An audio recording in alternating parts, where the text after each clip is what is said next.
Welcome to active contracts Tamil. So என்னோட name Krishnamurthy. நான் SEBI register advisor கிடையாது. இந்த வீடியோ உங்களுக்கு ஒரு எஜுகேஷனல் பர்பஸ்க்காக மட்டுமே. So disclaimer. ஸோ இந்த வீடியோவில் நம்ம முழுக்க முழுக்க ஒரு ஆப்ஷன் ட்ரேடிங்கை லேர்ன் பண்ணக்கூடிய ஒரு பொருத்தமான கான்செப்ட். அதுதான் நம்ம வந்து மந்த்லி கோர்சஸாக எடுத்துகிட்ருக்கோம். ஸோ அதனுடைய டீட்டெயில்ஸை வந்து நம்ம இந்த வீடியோவில் பார்க்கலாம். ஸோ இந்த வீடியோவில் முழுக்க முழுக்க நம்மளுடைய மந்த்லி கோர்சஸ் பற்றின டீட்டெயில்ஸ் இருக்கும். ஸோ விருப்பம் உள்ளவங்க, ஜாயின் பண்ணணும் விருப்பம் இருக்கவங்க இந்த டீட்டெயில்ஸை ஃபர்தராக இந்த வீடியோவை பார்க்கலாம். ஸோ ஏன் இந்த கான்செப்ட் வந்து ரொம்ப ரொம்ப பொருத்தமானது அப்படின்னு கேட்டீங்க அப்படின்னா, இந்த டேபிள், அதாவது ஆக்டிவ் கான்ட்ராக்ட்ஸ்ன்ற ஒரு விஷயத்தை வச்சு தான் இண்டெக்ஸ் வந்து ரன் ஆகிட்டுருக்கு. அதை தாண்டி ஒரு ஒரு வெயிட்டேஜ் உள்ள ஒரு கம்பெனியோட ரிசல்ட்ஸோ இல்லை நியூஸோ வந்தாலும் கூட மார்க்கெட்டை மறுபடியும் அதனுடைய கட்டுப்பாட்டுக்குள்ளேயே கொண்டு வரும் அப்படின்றது தான் இந்த அனாலிசிஸ். சரிங்களா? அப்போ இந்த அனாலிசிஸை தாண்டி மார்க்கெட் வந்து பெருசாக மூமெண்ட் இருக்காது. மேக்ஸிமம் எங்கே கேப் அப்போ கேப் டவுனோ எப்படி ஓப்பன் பண்ணாலும் சரி, அகெயின் இதனுடைய கண்ட்ரோலுக்குள்ளே தான் கொண்டு வருவாங்க. அப்போ முழுக்க முழுக்க நம்ம ஒரு ஆப்ஷன் ட்ரேடிங் பண்ணுறோம் அப்படின்னா முழுக்க முழுக்க இந்த active contracts and option premium, implied volatility இதெல்லாம் பேஸ் பண்ணி தான் மார்க்கெட் ரன் ஆகுதுன்றப்ப அதை நம்ம லேர்ன் பண்ணிட்டோம் அப்படின்றது ரொம்ப ரொம்ப யூஸ்ஃபுல்லாக இருக்கும். ஸோ அப்போ இதில் என்னென்ன டாபிக்ஸ் இருக்குது, இந்த டாபிக்ஸ்லாம் நம்மளுக்கு மார்க்கெட்டோடைய ஸ்ட்ரக்சரை எப்படி லேர்ன் பண்ணுறது, அதில் நம்ம எப்படி ஒரு ஸ்ட்ராட்டஜி கிரியேட் பண்ணுறது, அப்புறம் அதுலேருந்து நம்ம ஒரு என்ட்ரி அண்ட் எக்ஸிட் எப்படி ஃபிக்ஸ் பண்ணுறது அப்படின்றத பற்றி தான் இந்த டாபிக்ஸில் மேக்ஸிமம் எல்லாமே இருக்கும். அப்போ இதில் ஃபஸ்ட்டு எடுத்துட்டிங்க அப்படின்னா ஒரு ஆப்ஷன் ப்ரீமியம். அப்போ இந்த ஆப்ஷன் ப்ரீமியம் அப்படின்றது ரொம்ப ரொம்ப நம்மளுடைய கிளாஸஸில் ரொம்ப ரொம்ப முக்கியமான பார்ட். ஆப்ஷன் ப்ரீமியம் அனாலிசிஸ் அப்படின்றது அதில் வந்து ஏன் அப்படின்னு கேட்டிங்கன்னா, ஒரு ஆப்ஷன் ப்ரீமியம் எவ்வளவு தூரம் போகும், திருப்பி கீழே இறங்கினால் எவ்வளவு தூரம் இறங்கும் அப்படின்றத பற்றின ஃபுல் அனாலிசிஸ் இதில் இருக்கும். சரிங்களா? அப்போ ஒரு ஆப்ஷன் ப்ரீமியத்தில் தான் நம்ம பார்ப்போம். ஏன்னா நம்ம வந்து ஒரு சார்ட்டை பேஸ் பண்ணி நம்ம என்ட்ரி அண்ட் எக்ஸிட் வச்சாலும் ஆப்ஷன் ப்ரீமியத்தில் ஒரு டார்கெட் நம்மளுக்கு ரீச் ஆகணும் இல்லையா? அல்லது ஒரு எஸ்எல் நம்மளுக்கு ஒரு கிடைக்கணும், இல்லை ஒரு டார்கெட்டு, ஒரு என்ட்ரி பாயிண்ட் கிடைக்கும். ஸோ இது எல்லாமே இந்த ஆப்ஷன் ப்ரீமியம் அனாலிசிஸில் உங்களுக்கு வந்துடும். அடுத்து இம்ப்ளைட் வாலட்டிலிட்டி அனாலிசிஸ். இந்த இம்ப்ளைட் வாலட்டிலிட்டி அனாலிசிஸ் அப்படின்றது இந்த ஆப்ஷன் ப்ரீமியம் அப்படின்ற ஒரு விஷயம் எவ்வளவு வேகமாக மூவ் ஆகும் ஆர் எவ்வளவு ஸ்லோவாக மூவ் ஆகும். அதே மாதிரி இந்த இம்ப்ளைட் வாலட்டிலிட்டிக்கு 2 கண்டிஷன்ஸ் இருக்குது. அதாவது put option and call option அப்படின்னு சொல்கிறோம் இல்லையா? அந்த 2 ஆப்ஷனுக்கும் இம்ப்ளைட் வாலட்டிலிட்டி தனித்தனியாக இருக்குது. அப்போ ஒரு புட் ஆப்ஷன் வேகமாக ஏற்றமோ இல்லை இறக்கமோ அடையணும் அப்படின்னா அதுக்கு இம்ப்ளைட் வாலட்டிலிட்டி இருந்தால் மார்க்கெட் என்ன கண்டிஷனில் இருக்கணும். அதே மாதிரி கால் ஆப்ஷன் வந்து அதிக ஏற்றமோ இல்லை அதிக இறக்கமோ அடையணும்னா மார்க்கெட் என்ன மாதிரி கண்டிஷன்ஸில் இருக்கணும்னு சொல்லி இரண்டுக்கும் ஒரு 3 கண்டிஷன்ஸ் இருக்குது. ஸோ இந்த கண்டிஷன்ஸ்க்கெலாம் வந்து எப்படி நம்ம டீப்பாக அனாலிசிஸ் பண்ணுறது இம்ப்ளைட் வாலட்டிலிட்டியை அப்படின்றது இந்த டாப்பிக்கில் இருக்கும். அடுத்து ஆக்டிவ் கான்ட்ராக்ட்ஸ். ஆக்டிவ் கான்ட்ராக்ட்ஸ் அப்படின்றது ஒரு ஸ்ட்ராடில், ஸ்ட்ராங்கிள், மல்டிபிள் ஸ்ட்ராங்கிள்னு சொல்லுவாங்க. அதாவது சேம் ஸ்ட்ரைக் ப்ரைஸ் இருந்தால் அது ஸ்ட்ராடில், மாற்றி ஒரு கால் ஆப்ஷன் ஒரு புட் ஆப்ஷன் வேறு வேறு ஸ்ட்ரைக் ப்ரைஸ் இருக்குது அப்படின்னா அது ஒரு ஸ்ட்ராங்கிள். மல்டிபிள் ஸ்ட்ராங்கிள் அப்படின்னா ஒரு கால் ஆப்ஷனும் அடுத்து புட் ஆப்ஷன், ஒரு புட் ஆப்ஷன் அடுத்து அதிகபட்ச கால் ஆப்ஷன் நிறைய இருக்குது.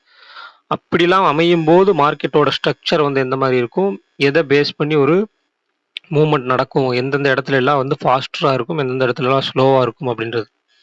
அப்போ இதில் இந்த மல்டிபிள் ஸ்ட்ராங்கிள் அப்படின்ற ஒரு விஷயம் வந்து ஒரு மீன் ரிவர்சல் அப்படிங்கிற சொல்லக்கூடிய ஒரு கான்செப்டும் இதில் அடங்கும். அதாவது ஒரு மார்க்கெட் வந்து நல்லா கீழே டவுன் ஆகிட்டு அகெயின் டக்குன்னு ரிவர்ஸ் ஆகும். ஒரு வி ஷேப் ரெக்கவரி ஆகட்டும், இல்லை ஒரு மேலே போயிட்டு கீழே இறங்குது, ஒரு வி ஷேப்பில் ஒரு ஆப்போசிட் ஷேப்பில் வந்து டக்குன்னு ரெசிஸ்டன்ஸ் எடுத்து இறங்குறதாகட்டும், இதெல்லாமே வந்து இந்த ஓவரால் இந்த ஆக்டிவ் கான்ட்ராக்ட்ஸ் அனாலிசிஸில் 3 டாபிக்லையுமே மேக்ஸிமம் கவர் ஆகும்.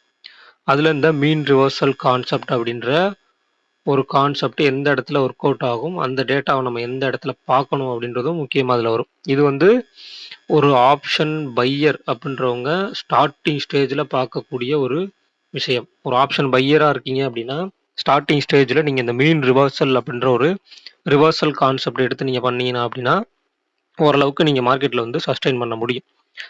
அடுத்ததாக வந்து பார்த்தீங்கன்னா நம்மளுக்கு ஜீரோ டு ஹீரோ அனாலிசிஸ். இது வந்து ஒரு எக்ஸ்பைரி அன்னைக்கு ஒரு ப்ரீமியம் எந்த அளவுக்கு கரைஞ்சிட்டு அதுலேருந்து மறுபடியும் ரிவர்சல் கொடுப்பாங்க, அதுக்கு மார்க்கெட் சினாரியோ எப்படி சப்போர்ட் பண்ணணும், 2வது ஒரு டேபிள் எப்படி செட் ஆகணும் அப்படின்றது எல்லாமே இதில் இந்த அனாலிசிஸில் இருக்கும். அடுத்து வந்து இன்ட்ராடே ட்ரேடிங் ஸ்ட்ராட்டஜின்னு சொல்லுவாங்க. ஒரு ஓப்பன் ரேஞ்ச் பிரேக் அவுட் வச்சுட்டு ஓப்பன் மார்க்கெட்டில் எப்படி ஓப்பனுக்கு கீழே இல்லை ஓப்பனுக்கு மேலே அப்படின்றத அடுத்தவங்க எந்த இடத்துல போய் அதை ரீச் பண்ணுவாங்க. அப்போ அந்த மூமெண்ட் ஒரு ஓப்பன் ஆனோடனே ஒரு மேலே போய் ஒரு ரேஞ்ச் கம்ப்ளீட் ஆகட்டும், இல்லை கீழே வந்து ஒரு ரேஞ்ச் கம்ப்ளீட் ஆகிறதாகட்டும், இந்த மூமெண்ட்டை வந்து நம்ம எப்படி அனாலிசிஸ் பண்ணலாம் அப்படின்றது, இதை எப்படி கண்டுபிடிச்சு அதன் மூலயமா அப்படி ஒரு ஸ்ட்ராட்டஜி பில்ட் பண்ணலாம் அப்படின்றது இந்த இன்ட்ராடே ட்ரேடிங் ஸ்ட்ராட்டஜி. அதற்கடுத்து பார்த்துட்டிங்க அப்படின்னா பொசிஷனல் ட்ரேடிங் ஸ்ட்ராட்டஜின்னு சொல்லுவாங்க. அதாவது ஒரு கேப் அப், ஒரு நாள் முடிஞ்சோடனே அடுத்த நாள் gap up or gap up, இப்படி ஒன் சைடாக போகிறதா இருக்கட்டும், அதே மாதிரி gap down gap down gap down சொல்லிட்டு இப்படி ஒன் சைடு. இது மட்டும் இல்லாமல் ஒரு நாளைக்கு ஒரு கேப் அப்போ இல்லை கேப் டவுனோ அடுத்த நாள் நடக்க போகுது அப்படின்னா அதை எப்படி ப்ரெடிக்ட் பண்ணுறது அப்படின்றத வந்து இந்த பொசிஷனல் ட்ரேடிங் ஸ்ட்ராட்டஜின்னு. இதுக்கடுத்து இது எல்லாத்தையும் கம்பைன் பண்ணி இந்த மார்க்கெட் சினாரியோ அப்படின்ற ஒரு விஷயம்.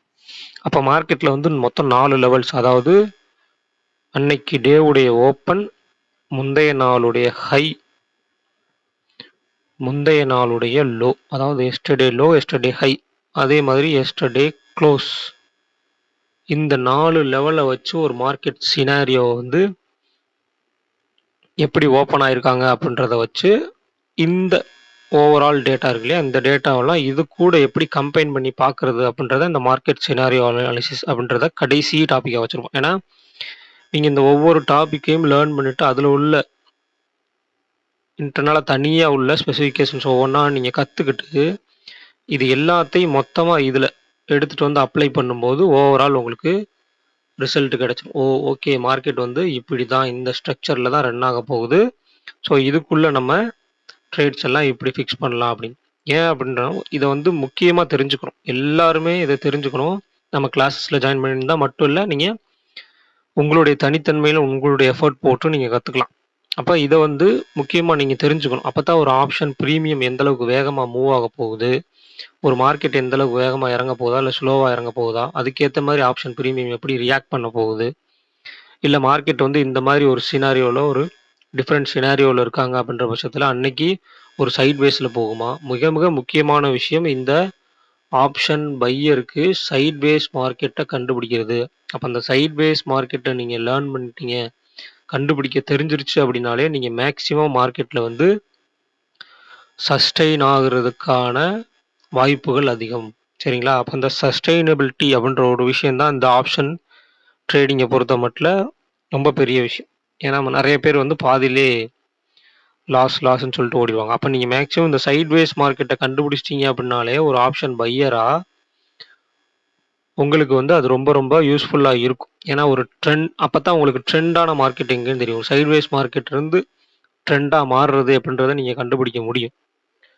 2வது உங்களுடைய ப்ரீமியம், நீங்கள் எடுக்கக்கூடிய ப்ரீமியம் அப்படின்றது டிகே அப்படின்ற ஒரு விஷயம் எங்கே ஆகும் தெரிஞ்சிட்டாலே நீங்கள் அந்த இடத்துல வந்து உள்ளே போகாமல் தவிர்த்துடலாம். ஸோ இதுதான் நம்மளுடைய மந்த்லி கோர்சஸ்க்கான வீடியோ. ஸோ இதுக்கு மேற்பட்டு உங்களுக்கு இந்த மந்த்லி கோர்சஸ் பற்றின ஒரு சில இன்னும் டீட்டெயில்ஸ் எனக்கு தேவை, இந்த மாதிரி டீட்டெயில்ஸ்லாம் வேணும் அப்படின்னு கேட்டிங்கன்னா அப்படின்னா 7904877610 அப்படின்ற நம்பருக்கு வாட்ஸ்அப் பண்ணி கிளாஸஸோட டீட்டெயில்ஸ் வாங்கிக்கிங்க. மேலும் எதுவும் டீட்டெயில் வேணும் அப்படின்னா இந்த நம்பருக்கு வாட்ஸ்அப் பண்ணி டீட்டெயில்ஸ் வாங்கிக்கிங்க. ஃபீஸ் ஸ்ட்ரக்சரும் நான் வந்து கொடுத்துருவேன் இந்த டீட்டெயில்ஸில். 2வது இந்த ஃபீஸ் ஸ்ட்ரக்சர் அப்படின்னு எடுத்துக்கும் போது நான் வந்து உங்களுக்கு செலவழிக்கக்கூடிய டைம், சரிங்களா, அதாவது இந்த மந்த்லி கோர்சஸில் இந்த 1 மந்த்துக்கு மட்டும் கிடையாது, ஃபர்தராக அந்த 1 மந்த் முடிஞ்சதுக்கப்புறம் உங்களுக்கு நான் வந்து சப்போர்ட் பண்ணுவேன், அதுக்கும் சேர்த்து தான் இந்த ஃபீஸ் ஸ்ட்ரக்சர் அப்படின்றது. மார்க்கெட்டில் மற்ற எல்லாரும் வச்சுருக்க ஃபீஸ் ஸ்ட்ரக்சரோட நம்மளது ரொம்ப ரொம்ப கம்மி தான். ஏன்னா மற்ற எல்லாருமே ரொம்ப ரொம்ப அதிகமாக வாங்குறாங்க, அதை மட்டுமே பேஸ் பண்ணி பிஸ்னஸாக ரன் பண்ணுறவங்களாம் அதை அதிகமாக வாங்கிட்டு இருக்காங்க. நமக்கு வேறு பிஸ்னஸஸ்க்கு வேறு ஒர்க் இருக்குது. ஸோ என்னுடைய ஃப்ரீ டயத்தில், அதாவது ஒரு சாட்டர்டே அண்ட் சண்டே தான் நான் உங்களுக்கு வந்து கிளாஸ் எடுக்க போகிறேன். ஸோ அப்படி ஃப்ரீ டயத்தில் எடுக்கும்போது நான் செலவழிக்கிற நேரத்துக்கும் என்னுடைய ஸ்கில்லை நான் உங்களுக்கு கொடுக்குறேன் இல்லையா, அதனால் அதுக்கு மட்டும் எனக்கு நீங்கள் ஃபீஸ் பே பண்ணால் போதும். மிக மிக குறைவான ஃபீஸ் தான். அதே மாதிரி இந்த சாட்டர்டே ஈவினிங் அப்படின்னு வரும்போது, சாட்டர்டே ஈவினிங் யார் அட்டன் பண்ண முடியலையோ அவங்களாம் வந்து சண்டேயில் 7 to 9 செஷனுக்கு முன்னாடி ஒரு செஷன் இருக்கும். சரிங்களா? ஒரு 4 to 6 அந்த செஷன்ல நீங்க இதுல விடுபட்ட வர முடியல அப்படின்ற பட்சத்தில நீங்க அதுல அட்டெண்ட் பண்ணி நீங்க லேர்ன் பண்ணிக்கலாம். அதுல என்னென்ன டாபிக் உங்களுக்கு யார் யாருக்கு எடுக்காம விட்டுருக்கோமோ, அவங்களுக்கு எல்லாத்துக்குமே அந்த 4 to 6ன்ற இடத்துல எடுத்துரும். ஏன்னா இது வந்து நெறைய பேர் ஒர்க்ல இருக்கலாம், வர முடியாம போகலாம். ஸோ அவங்களுக்கு இந்த மாரி ஒரு ஷெட்யூல் வந்து ஃபிக்ஸ் பண்ணியிருக்கோம். ஸோ இந்த வீடியோ பிடிச்சிருந்துச்சு அப்படின்னா லைக் பண்ணுங்க, ஷேர் பண்ணுங்க, சப்ஸ்கிரைப் பண்ணுங்க. மறக்காம உங்க கருத்துக்கள வந்து கமெண்ட் செக்ஷன்ல கமெண்ட் பண்ணுங்க. நன்றி, வணக்கம்.